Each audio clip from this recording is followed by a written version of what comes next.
দ্বিতীয় ধাপের উপজেলা নির্বাচনেও সংঘর্ষ ও নানা অনিয়মের অভিযোগ পাওয়া গেছে। কয়েকজনকে কারাদণ্ড দেন ভ্রাম্যমাণ আদালত।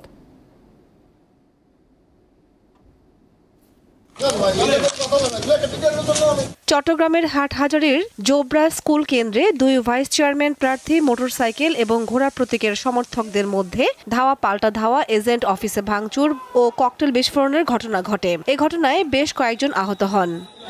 পাঞ্জাবি কালো প্যান্ট পরা। লক্ষ্মীপুরের রামগঞ্জ উপজেলা নির্বাচনে কাজিরখিল সরকারি প্রাথমিক বিদ্যালয় কেন্দ্রের চেয়ারম্যান প্রার্থী দেওয়ান বাচ্চুর সমর্থকরা বেলা ১২টার দিকে কেন্দ্র দখলে নেওয়ার চেষ্টা করলে প্রতিপক্ষের সঙ্গে সংঘর্ষ বাধে। পরে পুলিশ এসে পরিস্থিতি নিয়ন্ত্রণে আনে। নরসিংদীর মনোহরদীতে শিল্পমন্ত্রীর ভাইয়ের পক্ষে জাল ভোট দেয়া ও ভোট কেন্দ্রে ঢুকে এজেন্টদের মারধরের অভিযোগ উঠেছে। এছাড়া ভোট কক্ষে ঢুকে মোটরসাইকেল প্রতীকের এজেন্টকে মারধরের অভিযোগ উঠেছে মনোহরদী পৌর মেয়র আমিনুর রশিদ সুজনের বিরুদ্ধে। রাজশাহীর দুর্গাপুরের নয়াপাড়া গোপালপুর সরকারি প্রাথমিক বিদ্যালয় কেন্দ্রে দুপুরের দিকে ধাওয়া পাল্টা ধাওয়ার ঘটনা ঘটে।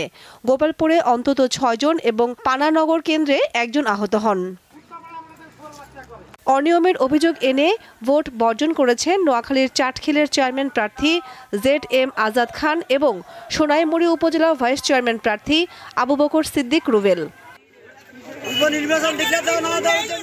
চুয়াডাঙ্গার আলমডাঙ্গা উপজেলা নির্বাচনে আচরণবিধি লঙ্ঘনের দায়ে ১৫ জনকে আটক করেছে পুলিশ, আর ২ জনকে ভিন্ন মেয়াদে কারাদণ্ড দিয়েছে ভ্রাম্যমাণ আদালত। এদিকে শান্তিপূর্ণ ভোট হয়েছে মুন্সিগঞ্জের গৌরীশঙ্কর ও টঙ্গীবাড়ি উপজেলায়। এছাড়া গোপালগঞ্জের কাশিয়ানী ও মুকসুদপুর উপজেলায় অপ্রীতিকর কোনো ঘটনার খবর পাওয়া যায়নি। কামরুন নাহার, দীপ্ত, বার্তা কক্ষ।